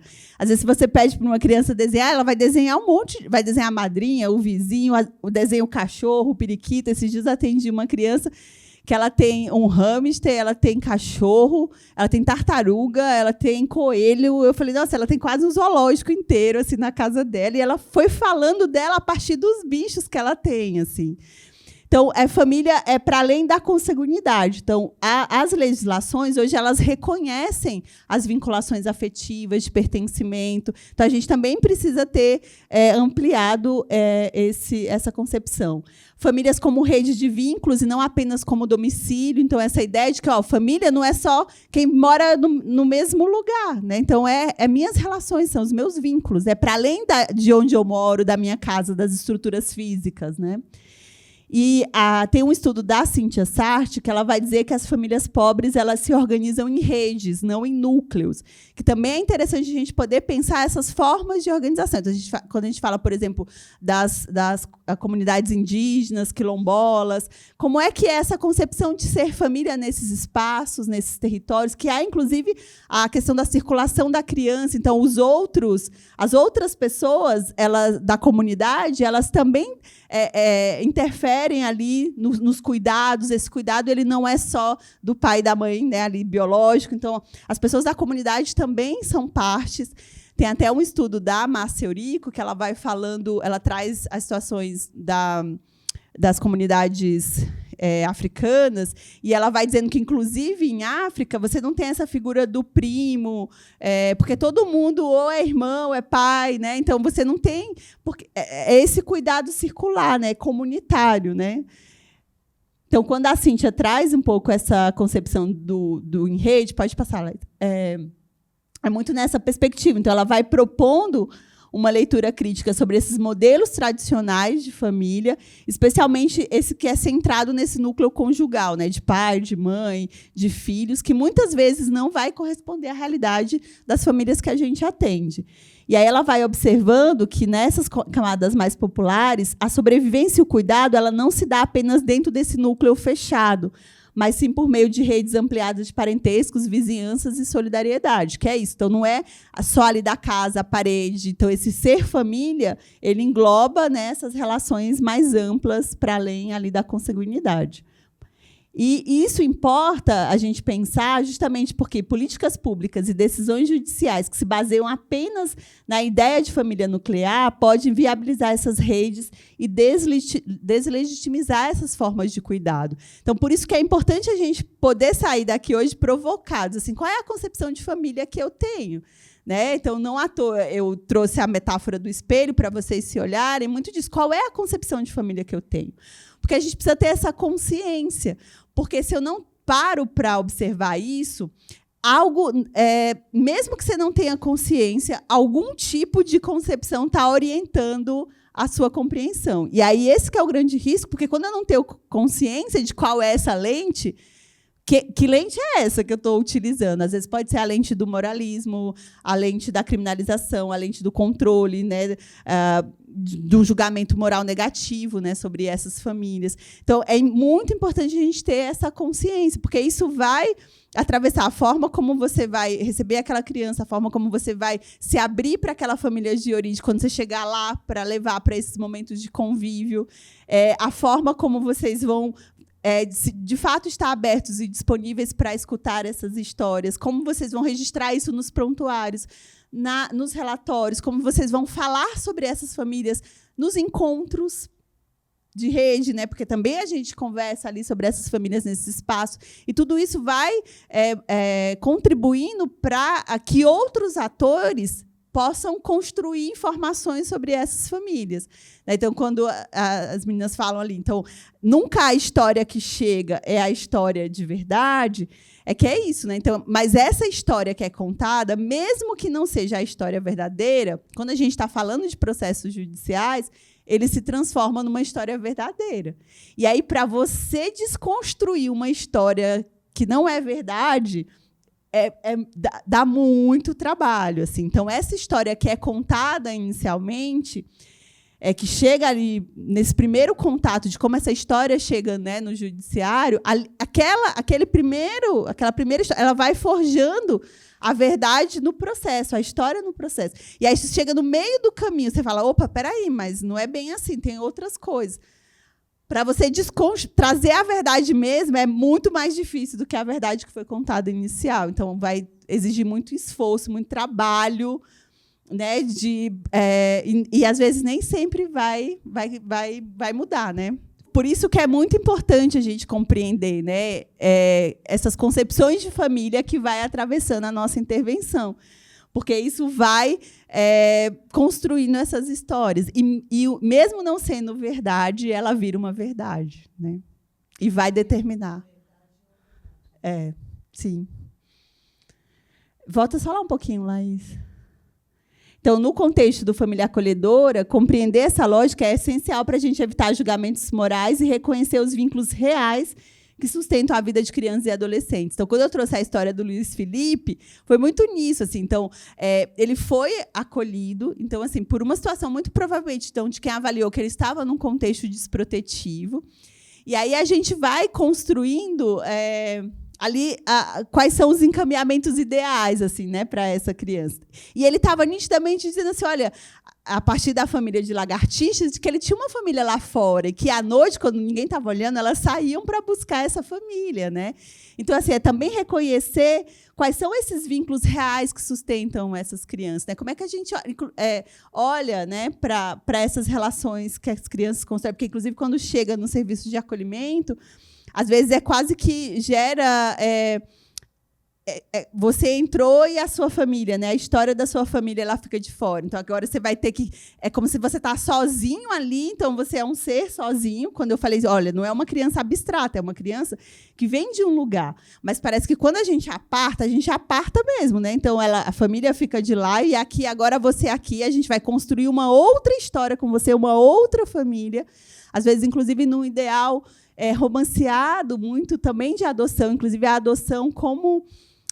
uma política pública, a adoção como uma ascensão social. Eu não sei se, para vocês, já viveram isso. Assim, eu lembro de uma situação de uma criança que foi para um contexto adotivo e que a família adotiva ela chegou na instituição de ônibus. Ela não tinha carro, ela chegou de ônibus.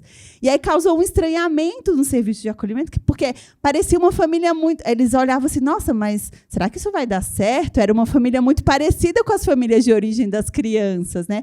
Por quê? Porque às vezes a gente tem um ideal romanceado de que, olha, essa criança precisa, inclusive, ascender socialmente. Então, não dá para ser uma família pobre que vai adotar, tem que ser uma família rica, né? Porque ela tem que tirar a sorte grande, ela vai, né, ter que ir para um outro lugar, às vezes um outro país.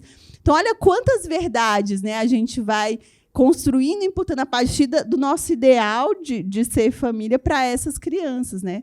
Então, a gente precisa poder escutar também essas histórias. Então, essa perspectiva ela também ajuda a desconstruir estigmas sobre famílias desestruturadas, mostrando que o que parece desordem, na verdade, é a sua forma potente de organização social.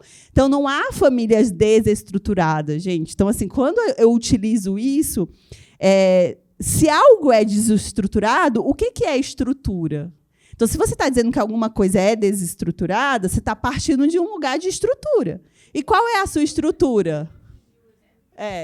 Quem definiu essa estrutura? Que estrutura é essa? Porque aí, se você está dizendo que é uma família desestruturada, você está partindo de um parâmetro. E aí, vejam que esse parâmetro é a sua concepção de família. Então, não adianta a gente ter olhado todas as obras de arte e ver, olha, existem múltiplas formas de ser família. E aí, quando eu estou ali no cotidiano, com essa criança, com essa família, eu estou dizendo assim que ela é desestruturada. Então, qual é a estrutura que eu estou usando? A gente está tentando encaixar ela lá naquela charge lá do Laerte? Que estrutura é essa, então, né? Então, é algo para a gente poder pensar. Então, as famílias elas não são desestruturadas, elas se organizam de formas diferentes. Elas têm diferentes modos de ser, de existir, de se organizar, de se relacionar. Então, não dá para me referir àquela família como desestruturada, né? Tá? Aqui eu trouxe mais uma parte teórica, mas a gente vai passar, era um pouco para entender como que, por exemplo, nas políticas públicas, como que a proteção social, aqui é baseado muito na Regina Célia Mioto, né, ela vai dizendo que na proteção social tem essas duas concepções de ser família, né, essa perspectiva mais funcionalista e a perspectiva da teoria social crítica. E aí ela vai dizendo que quanto a estrutural funcionalista, ela tem muito de conservadorismo, né? Então, você olha nessa ideia dessa família muito numa perspectiva familista, de que é a família sozinha que precisa dar conta das suas desproteções. E, na perspectiva teórico-crítica, ela vai trazer, reconhecer a família inserida nessa sociedade, o quanto que as mudanças demográficas, né, as mudanças sociais, econômicas, elas influenciam, elas vão trazendo mudanças nas próprias famílias. Né, antes a gente tinha, por exemplo, famílias mais numerosas, né? Hoje a gente tem famílias com menos filhos. Tem, inclusive, alguns lugares do mundo que a população ela tem envelhecido mais e aí tem pensado políticas para que as pessoas possam ter filhos ali. Então, é uma perspectiva que conversa com essa compreensão de família muito ancorada na história, né? E o quanto que as mudanças sociais elas também trazem mudanças para as próprias famílias. Pode passar, Laís? Eu vou só mais um pouco, aí eu vou abrir para vocês e aí depois eu volto só para a gente terminar. Pode passar, pode passar, pode passar. Pronto. Aí, essas perguntas que ficam, né? Se esses novos marcos legais, eles, de fato, eles têm trazido uma nova forma de trabalho com as famílias, se as famílias pobres elas passaram a ser vistas com o seu potencial protetivo ou o trabalho com elas ainda segue muito permeado pelos julgamentos morais negativos, que a veem como incapazes de cuidar dos seus filhos, e por que ainda é tão presente nesse cotidiano essas avaliações, né, de famílias negligentes, famílias incapazes? É algo para a gente se perguntar. Por que a gente ainda se tem muito forte essa concepção das famílias desestruturadas? Né? Assim, por que isso permanece? Né? São algo para a gente pensar. Então, a família ela é parte e expressão da sociedade de classes, que é desigual, sendo importante a gente romper com essa base conservadora, branca e eurocêntrica na perspectiva de família, que tem norteado as análises sobre os arranjos familiares considerados protetivos e capazes de cuidar dos seus filhos. Então, até na tese, eu faço uma reflexão sobre o que eu chamei de escuta ético-política. Porque, às vezes, a gente... E aí vocês foram falando muito da coisa da escuta, né, de ouvir as histórias. E aí eu falo que, às vezes, a gente usa o nosso discurso assim, uma escuta qualificada. E aí eu me perguntava assim, gente, mas o que qualifica a escuta? Será que só o fato de estar ali, estar ouvindo o outro, isso se torna uma escuta qualificada? E aí eu faço essa defesa, né, do que eu chamei dessa escuta ético-política, que é uma escuta que ela de fato, reconhece esse sujeito na sua totalidade. Assim. Então, de quem é essa pessoa, de dar a volta toda, de ouvir as suas histórias, as outras determinações que incidem ali na realidade. Então, olha, a situação que chega para a Natália é uma mãe que tem uma situação ali de violência física em relação ao filho. Tá. O que eu faço? Isso é um dado da realidade, ok, né? Isso é um dado. Mas isso compõe ali a realidade. Mas o que mais compõe? Porque eu posso ficar nisso e rotular essa família nessa perspectiva, ou eu posso buscar ali, de fato, entender quem é essa mulher, qual é a história dela, né?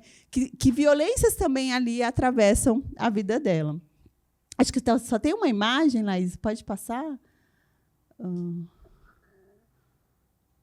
Aqui, esse filme eu super recomendo. Quem não assistiu, super recomendo, O Contador de Histórias. Né? Ele está disponível. E até a Janaína, eu tenho um documentário também que chama Procura-se Janaína. E o nome dela foi muito inspirado nesse documentário. Os dois estão disponíveis, né, no YouTube, tanto O Contador de Histórias, que tem essa cena, eu ia passar para vocês do minuto 36 ao 47, que é o momento em que ela vai até a instituição, que naquele contexto de antigas FEBEMs, que a gente pode dizer que seria um serviço de acolhimento hoje. E quando ela leva o filho dela, inclusive ela tinha outros filhos,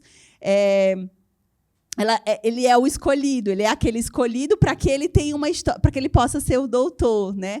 Mas aí quando ele chega na instituição, você vai vendo o quanto de violências institucionais vão acontecendo ali, inclusive dela nem poder se despedir do filho, né? Então essa cena é o momento que ela leva. Ela é uma mulher que não assina o nome, então assim até o jeito ali como a profissional escuta e acolhe a dor dessa mãe de estar deixando, por mais que tenha sido uma, né, ela escolheu esse sentido, né, e aí até entre aspas essa escolha mas ela escolheu na perspectiva de que ali seria um espaço protetivo e que esse filho ia se tornar doutor. Só que depois a gente vê que não é isso, né? E ela não pode se despedir desse filho, né? Então é bem interessante pensar. Recomendo. E o Procura-se Janaína é de um grupo de psicanalistas que fizeram um trabalho também na antiga FEBEM, FUNABEM, e elas têm esse trabalho com Janaína, que era uma menina que, acho que alguém contou, que ela tinha alguma questão de deficiência, mas que, a priori, só identificava assim, a Janaína era estranha, porque a Janaína ficava muito quietinha, a Janaína se balançava, Janaína não tinha a oralidade, né, verbal. E aí eles fizeram todo um trabalho com Janaína, naquela época de instituições totais, gente. Por isso que há essa defesa, né, essa busca de pensar as famílias acolhedoras, porque ali você tem inclusive uma imagem de Sebastião Salgado, acho que eu trouxe ela aqui, que você tinha vários bebês, eram mais de 500 bebês ali numa instituição Sampaio Viana. Eles faziam estruturas, assim, colocava cada criança num lugar para poder conseguir dar conta de alimentá-las. E aí você não tinha esse espaço, né, da individualidade, do pertencimento, de olhar esse sujeito como um sujeito, né? Então havia muitas violências e desproteções ali naquele espaço que todo mundo era homogeneizado, né? Então as roupas, né? Você não tinha a singularidade disso. E elas fazem esse trabalho com Janaína e depois é interrompido, né? E elas vão atrás. Onde está a Janaína hoje? E aí o documentário ele relata um pouco esse movimento, por isso que chama Procura-se Janaína. É também bem interessante.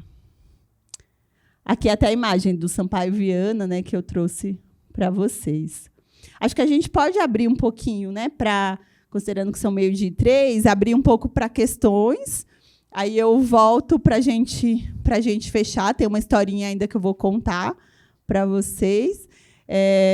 Aí eu vou já mais para o final dos slides, mas queria ouvir um pouquinho vocês, alguma dúvida, alguém que queira falar alguma coisa, que tenha alguma questão. Como é que é ouvir, né, todas essas questões? Então, eu tenho um jeito de funcionar, assim, de mobilizar vocês. Então, às vezes, vocês não vão sair com respostas daqui, né? Vocês vão sair com mais interrogações, porque é assim que eu penso a realidade. Então, assim, se a gente...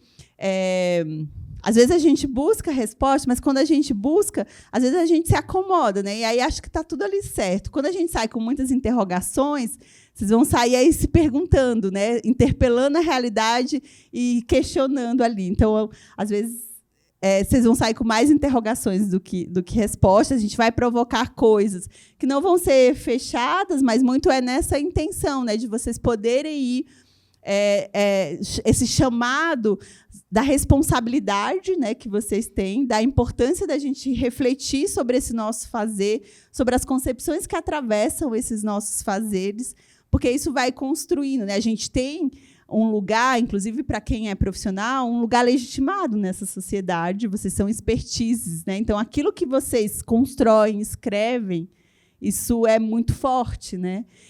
Então, há uma responsabilidade nisso, né? Há um compromisso e um direcionamento que a gente precisa pensar sobre como é que, no livro, eu trago isso, né? Como que essas histórias vividas elas são contadas por nós, né? Nos nossos documentos, nas nossas reuniões, nos espaços em que a gente conta sobre essas pessoas.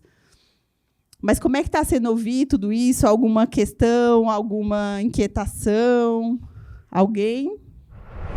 Muitas vezes vocês são, na maioria das vezes, vocês são famílias acolhedoras de uma outra classe social, inclusive de uma cor da pele, muitas vezes diferente, que moram em territórios diferentes, né?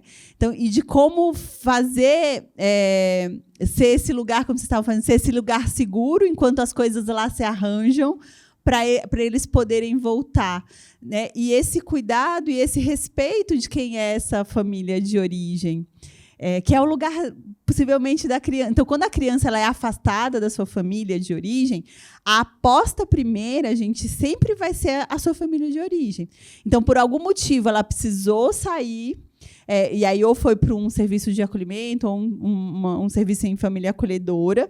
E aí sempre a perspectiva do trabalho das equipes precisa ser para olhar, então, para essa família, ver quais são, então, as desproteções que tinham ali, quais são os amparos e suportes que elas precisam ter para poder ficar com os seus filhos. Então, há um trabalho todo ali, né, da rede que precisa ser feito para amparar, sustentar. Se esse for o lugar, né, for o desejo dela de poder exercer. A gente tem casos, por exemplo, de entrega protegida. Então, não é uma eu discuto na tese que não é uma maternidade compulsória, mas também não dá para ser uma retirada compulsória, né, ali a qualquer custo. Então, a gente precisa ter esse lugar de escuta, né, dessas famílias.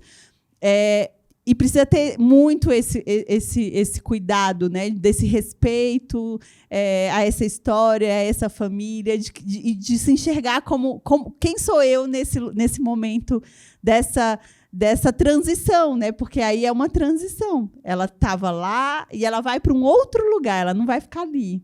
E aí ela volta para sua família de origem, ela vai para uma família extensa, uma família adotiva. E aí você fala essa questão do cheiro, já passo para você, Márcia. Eu lembrei muito de um filme que chama Parasita. E aí é muito interessante essa cena. Você falou de cheiro, Dri, eu lembrei muito disso. Porque tem uma cena, e aí eu vou dar um spoiler para quem não assistiu o filme, mas eles são trabalhadores de uma casa, né, de uma família muito rica. E durante a noite tem uma chuva muito forte e a casa em que eles moram ela é inundada, né? E aí eles passam a noite assim correndo, eles perdem tudo porque entra ali a água e ele é o motorista da casa. E aí ele está dirigindo e aí a dona, né, né, a patroa dele, né, entre aspas, ele está levando ela para algum lugar e ela começa a falar: nossa, que sol lindo, que chuva maravilhosa que teve ontem. E aí ele estava com um cheiro, né? E ela abre, inclusive, os vidros, porque ele tinha um cheiro muito forte. E aí é uma cena, para mim, muito marcante, vai falando, nossa, desses lugares, né, que a gente ocupa. Então, para ela, tinha sido uma chuva muito gostosa, e aquele sol lindo depois da chuva. E, para ele, assim, foi uma noite assim, de que eles perderam tudo. Inclusive, as roupas, as coisas, eles não podiam lavar ali, né? Então, desses lugares diferentes, né, que são essas famílias, e que, inclusive, esses cheiros compõem, né? Assim, é colo, é lugar de cuidado também, né? Os nossos cheiros. E como é, assim, né? Acolher o cheiro dessa criança, acolher sua história, acolher o cheiro dessa família de origem, né? Isso é para além, assim, né? Então, vejam quanto que é complexo e que envolvem muitas coisas, assim, né? Mas fiquei pensando nisso, Dri, e dessas questões que você traz, de fato, ali, quem sou eu nesse lugar de ser família acolhedora, né? E nesse lugar e nessa relação com as famílias de origem, para, de fato, não sabotar, né? Não me achar que eu sou mais importante, de que esse lugar é mais legal, né? E aí entrar nesse julgamento sobre as famílias ali, das crianças, né? O serviço Família Acolhedora, ele é uma política pública, Glaucia, ele não é uma substituição das famílias, né? Então, quando, por algum motivo, a criança ela não pôde, ela precisou ser afastada da sua família de origem, e, às vezes, gente, inclusive, esses afastamentos, eles são violentos, eles são, às vezes, equivocados, né? Eles partem de algumas questões. Então, por exemplo, recentemente, a gente teve uma situação de acolhimento lá no município que eu trabalho, e aí, logo em seguida, era a audiência concentrada, as crianças elas foram desacolhidas. Por quê? Porque foi um acolhimento emergencial, feito de uma forma equivocada, violenta, existia, né, não havia ali desproteção, e aí isso foi identificado de uma forma rápida, e a criança ela retornou para sua família de origem. Então, não dá para romancear que todos os afastamentos, de fato, eles eram necessários. Às vezes, a gente tem muitas construções de incapacidades que, na verdade, não eram incapacidades. Primeiro aspecto, né? E aí a gente tem a modalidade, essas crianças, quando elas precisam ser afastadas das suas famílias, então isso tem um processo judicial, né? Tem ali todo um acompanhamento. Eu falo que o Conselho Tutelar ele pode acolher emergencialmente essa criança, mas ele não pode desacolher emergencialmente. Então, uma vez acolhido, só o Poder Judiciário, então só o juiz ou a juíza que está ali julgando aquele processo é que pode decidir qual vai ser o desfecho daquela criança. E aí, antes, elas iam só para... existia essa modalidade de acolhimento em instituições de acolhimento, né, que os antigos os orfanatos, abrigos, essas instituições. A gente tem os serviços de acolhimento. Então, eram aquelas instituições totais, aqui, ó, as crianças juntas, sem uma singularidade. Tal. Aí, hoje, você tem instituições menores que estão tipificadas dentro da política pública de assistência social. Então, os serviços tanto de família acolhedora como de acolhimento institucional, eles estão dentro do SUAS, do Sistema Único de Assistência Social, compõem a alta complexidade. E aí, no máximo, ali 20 crianças, aqui em São Paulo é até 15 crianças, né, e adolescentes dentro dessas instituições. E aí, além dessa modalidade do acolhimento institucional, a gente tem o acolhimento familiar. Então, para ser família acolhedora, tem todo um movimento, assim. Então, eu vou lá, não necessariamente eu vou ser habilitada. Por quê? Porque, às vezes, tem muitas fantasias nesse lugar. Às vezes, eu tenho um interesse de adotar uma criança, e aí eu acho que é pela via da família acolhedora que essa criança vai chegar mais rápido. Às vezes, há muitas não compreensões desse lugar, da história de origem da criança, da família de origem dela. Há muitos moralismos que não vai dar para aquela pessoa receber aquela criança por um tempo. Então, o família acolhedora, assim, para te ajudar a entender, assim, é como se fosse um acolhimento, só que, ao invés dessa criança ela estar acolhida numa instituição, ela está acolhida nesta família. Então, essa família ela vai ser responsável por ofertar os cuidados, a proteção, as seguranças que essa criança precisa, mas você tem um processo ali em andamento que está definindo. qual vai ser o desfecho que essa criança vai ter. Então, a aposta na família de origem, então está ali na família acolhedora, mas tem convívio e contato com a família de origem. Então, ela fica nessa transição até o juiz ali, junto com a equipe técnica, toda a rede que acompanha essa família nas audiências, decidir qual vai ser este lugar, né? E aí é muito interessante poder pensar. Lembra que a gente estava falando da charge, assim, né, do Laeste, essa comparação. Quando a gente compara as famílias, aí corre esse risco de dizer, então uma é capaz ou ela é incapaz, né? A grande questão é perceber esses diferentes modos de ser família, de estar em família. Às vezes, as violências que são ali cometidas também nesses afastamentos. E aí, o papel da equipe, porque aí, inclusive, quando eu entrevistei os trabalhadores de família acolhedora, eles comparando ali em relação à questão de quem está em SAICA, eles traziam, inclusive, que eles tinham uma abertura maior para conseguir fazer o trabalho com as famílias de origem. Porque quando você está no acolhimento institucional, você está ali dentro da instituição e você é atravessado por tudo. Então, assim, você pensou uma coisa, aí, sei lá, uma criança adoeceu, algo pegou fogo, alguém caiu, fez isso, brigou aqui, aquilo. Então, a instituição ela vai o tempo todo te sugando, assim, e aí, às vezes, tem um trabalho que fica fragilizado, e geralmente é o trabalho com a família de origem, né? Os profissionais estão ali tão envoltos nas demandas institucionais, nas demandas das crianças, que a família de origem, ela, às vezes, fica da porta para fora. Os profissionais do família acolhedora, eles trazem assim, o fato da criança estar na família acolhedora, então, todas essas questões são vividas ali pela família acolhedora, tem o suporte, né, dos assistentes sociais, psicólogos, todos eles têm uma equipe que acompanha, tem encontros periódicos para ver se está tudo ok.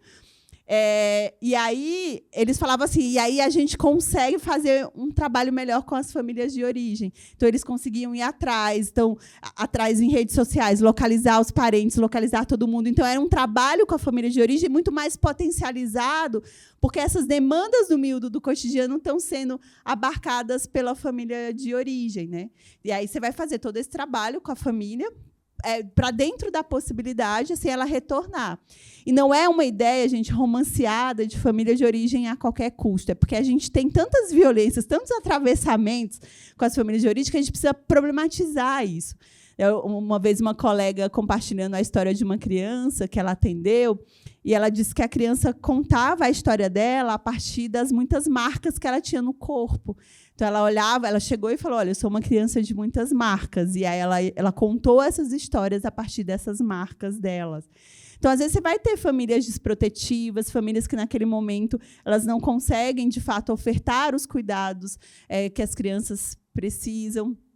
Às vezes, vão ter, como no caso das entregas, né, mulheres que não desejam exercer essa maternidade, e tudo bem, né, e aí podem fazer essa entrega protegida desses filhos. Mas a grande questão, né, que eu sempre vou me indagando, é como é que a gente consegue ofertar um cuidado e uma escuta para essas famílias, independente do desfecho que a situação judicial terá, né? Porque a gente faz essa cisão, a gente, de fato, protege, garante ali um ambiente protetivo para as crianças, mas aí essa família, por vezes, ela só se torna visível de novo para os serviços, para as políticas públicas, quando ela tem uma nova gestação, né? Então, essa visibilidade dela nos serviços, ela se dá a partir dessa maternidade, né? E não a partir, de fato, dela enquanto humana, mulher, sujeito de direitos que necessita ali também de proteções, cuidados e amparos. Rapidinho, só para... De qualquer forma, a gente nunca entra no família acolhedora, é uma ciência que você tem que ter. Você está entrando ali, não é para adoção e não é para substituir nenhuma família, porque a minha é melhor, de modo algum. A gente está ali num período, eu acho que é bem isso, enquanto a outra família está lá se organizando e as técnicas estão fazendo o trabalho dela, e é isso que a gente está. E o que eu acho que, com relação ao que a Adriana falou, eu fiquei até curiosa para você falar, eu tenho algumas ressalvas. São ressalvas, não sei se não der tempo, pode ser até depois a gente conversa. Quais são as questões? Porque a gente, como família acolhedora, é muito importante a gente entender e saber disso, né? E o Instituto tem esse acompanhamento, como, inclusive, já cortou várias famílias. Eu acho que essa família é uma família acolhedora que tinha que ser cortada, porque ela não está sabendo qual é o lugar do acolhimento familiar. Tá. Porque eu acho interessante. Essa é uma família que claramente não sabe qual é o lugar dela como família acolhedora. Ela tem que ser cortada, como já teve muito corte lá, né? Então... Obrigada, meninas. Bom, vamos para a parte... só vou trazer alguns desafios, e aí eu vou terminar com a historinha. Aqui é também a fala do Luiz Felipe, que eu acho bem bacana. E eu lembro uma vez que eu fiz um outro trabalho com uma família, um serviço de família acolhedora de outro território, né, Dri? E aí tinham as famílias acolhedoras, uma delas tinha filhos, e eles levaram, né, as crianças, e tinha um espaço de brinquedoteca, e estavam as crianças também acolhidas. Esse foi realmente específico só para as famílias acolhedoras e os trabalhadores ali daquele serviço do território. E aí eu sentei no chão, fiquei brincando com as crianças, e aí eu perguntei para uma delas como é que elas entendiam, né, que era o que era ser família acolhedora para elas. E aí ela trouxe mais ou menos o que vocês trouxeram, né? Esse lugar que ela fica por um tempo, a gente vai cuidar, né, ser esse lugar seguro para que depois ela possa ir para a casa dela, então ela enquanto criança, que era a filha, né, dessa família acolhedora, ela estava ali trazendo que era esse lugar de passagem mesmo, esse lugar de transição, de cuidado, para que depois ela pudesse voltar. E aqui a fala do Luiz Felipe é muito, muito interessante, que ele vai dizendo o que é quebrando, inclusive, às vezes, as ideias romanceadas que a gente tem. Porque o ideal seria que a gente nem precisasse ter serviços de acolhimento, nem, né, de família acolhedora, nem que essas famílias pudessem pertencer nas suas famílias de origem. Às vezes, também tem, por vezes, nem todo espaço vai ser protetivo, a gente vai ter violências, tanto violências institucionais, nos serviços de acolhimento, como violências dentro, né, das famílias acolhedoras. Mas essa fala dele eu trouxe para a gente prestar atenção nisso, né? Ele vai dizendo assim: tu sabe por que ela voltou? Não, e tu? Eu acho que ela só queria ficar na casa dela. Eu quero ir para a minha casa. Como é isso, Felipe? Aonde é a tua casa? É lá naquele morro ali. Então, no espaço lá do serviço, dava para ver a casa dele e falar: é naquele morro ali que eu moro. E aponta para o morro em frente à instituição. Tu achava que aqui que era a minha casa? Não, eu sei que aqui é uma casa que vocês devem ficar por pouco tempo. Aí ele fala, mas nem é casa. Aí ela fala, mas não é casa, é um abrigo. E uma casa não pode ser um abrigo? O que você acha que é um abrigo? Aí, não sei. Aí ele fala, acho que é isso aqui, um lugar que guarda as pessoas. Pode passar. Então, se o abrigo não é uma casa, como que deve ser uma casa? Aí o Luiz Felipe responde, uma casa é o lugar onde as pessoas moram. E aí a Shirley diz, uma casa tem a cama da gente, mora a mãe da gente, eu quero uma mãe e um pai. Né? Então, por mais que aquele espaço que estou no família acolhedora, estou na instituição de acolhimento, é um espaço protetivo, mas não é a minha casa. Né? Ele vai dizer assim, aqui é um lugar que guarda pessoas, é um lugar que está me guardando, né? Que está me protegendo, mas a casa mesmo é onde eu tenho minha mãe e meu pai, é onde eu posso pertencer, é onde eu tenho essa referência ali. Né? Então, é muito interessante a gente ter essa... A gente aprende muito, né, com as crianças. Pode passar, Laís? Então, essa provocação que eu faço, né, da gente pensar quem são essas crianças, adolescentes, suas famílias, quais são as histórias delas, da gente não observar essas crianças, esses adolescentes descontextualizados dos seus territórios, das suas famílias, e modificarmos aí a nossa postura de avaliar, né, quando a gente avalia essas situações. Pode passar, Laís? Esse cuidado com a homogeneização das práticas, né, reconhecendo as particularidades locais e não enrijecer as pessoas nas normas. Né? Então, a gente vai criando padrões, normas, a gente precisa ter esse cuidado. E o serviço ele não deve se constituir como um espaço de estigmatização, discriminação e preconceito. Né? Então, enquanto que seja na família acolhedora, seja enquanto profissional, a gente não pode fazer isso. Acho que vamos ver a historinha. E aí a gente termina. Essa é uma história que chama Coisas Importantes, do Peter Canarvas. É uma história sensível e reveladora sobre as coisas que são importantes para cada um de nós. E aí eu coloquei aqui só imagens para facilitar que vocês possam enxergar. Né? Aí, você me ajuda, Laís? Para que vocês possam acompanhar, então, respeitando os direitos autorais do Peter Canarvas, só é para ajudar vocês a... Acho que a gente tem que ficar mais para cá, né, Laís? Pode passar, Laís. Pode passar? Vai? Pode ir. Bom, então, a mãe de Felipe, ela fazia de tudo. Então, vejam aí como ela fazia de tudo, né? Tá lá aguando as plantas, cuidando do cachorro, cuidando de todos os lugares. Ela pintava as casas durante o dia e ela lia romances à noite. Ela preparava o café todas as manhãs e ela construía pequenas cidades à tarde. A mãe de Felipe, ela tinha de fazer tudo, porque o pai havia saído da vida deles. Um dia, a mãe de Felipe começou a encher uma caixa com algumas coisas que tinham pertencido ao pai. Coisas pequenas, coisas sem importância. Uma caneca quebrada, um velho par de chinelos e uma partitura para piano. E um chapéu verde esfarrapado que ninguém jamais usaria aquele chapéu de novo. Os dois carregaram a caixa até a cidade e deixaram todas aquelas coisas sem importância em uma loja de objetos usados. Talvez alguém ainda possa usar alguma dessas coisas, disse a mãe de Felipe. Nós não precisamos mais delas. Mas, alguns dias depois, aconteceu uma coisa muito esquisita. Que estranho, disse a mãe de Felipe. Eu pensei que tivesse jogado essa caneca fora. No fim de semana, os chinelos velhos tinham voltado para o corredor. Ué, exclamou a mãe de Felipe, a gente não colocou isso na caixa? Quando a partitura para o piano reapareceu, ela ficou muito confusa. A mãe e o filho voltaram lá na loja de objetos usados e contaram tudo para o dono sobre a caneca, sobre o par de chinelo, sobre a partitura de pianos, e ele não comentou nada.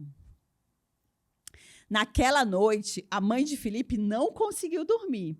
Então, ela desceu a escada na ponta dos pés, abriu um livro e estendeu a mão para acender a luz. Felipe congelou. A mãe sufocou um grito. Nenhum dos dois sabia o que dizer. Finalmente, a mãe de Felipe conseguiu falar. Foi você quem trouxe o chapéu de volta? E Felipe fez com a cabeça que sim. E a caneca? E os chinelos? E a partitura? O dono da loja de objetos usados deixou que eu ficasse com eles, contou o garoto. Mas por quê? Perguntou a mãe. Eu estava tentando me lembrar, respondeu Felipe. A mãe abaixou a cabeça e disse, e eu estava tentando me esquecer.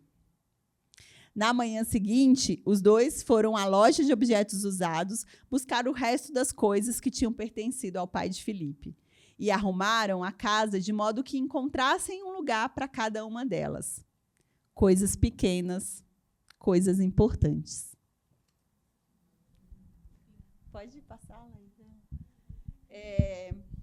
É uma história muito interessante. Assim, eu até, num dos momentos, eu tinha pensado da gente pensar, inclusive, quais são as coisas importantes, né, para cada um de vocês, o que a gente imagina numa mala, o que a gente ia colocar nessa mala, né, quais cenas que vão chamando aí a atenção de vocês. E aí eu trouxe ela muito mobilizada por esse lugar, né, de que a mãe de Felipe queria esquecer, ele queria lembrar, né, quanto que às vezes a gente vai aí nesse lugar de não escuto a partir das nossas próprias dores, nossas próprias verdades, a gente não vai ficando atento a essas questões. Então, espero que vocês possam ir aí com o Felipe, que também chama Felipe, né? O do Lagartixa é o Luiz Felipe, ecoando aí para pensar esse nosso lugar, né, de quem são essas famílias, que as famílias não são desestruturadas, não são incapazes, né, não são negligentes, não são não aderentes, né, inclusive é pensar a quem serve esse discurso da não aderência. Tem uma professora que fala, olha, quem não adere é papel, é fita, né, quem não adere é um adesivo, né, para a gente pensar a não adesão das famílias, a gente tem que pensar o anterior. O que eu estou exigindo de adesão? Né? Como é que eu estou construindo esses encaminhamentos? Será que são encaminhamentos que fazem sentido na vida dela? Às vezes, a gente vai exigindo tantas coisas que são intangíveis na vida dela. Mas, se a gente pensar junto uma coisa, às vezes vai ser possível ali. Então, como é que a gente vai também refletindo sobre esses automatismos, né, no cotidiano. E aqui até tinha acho muito legal essa caneca quebrada e que floresce ali, né?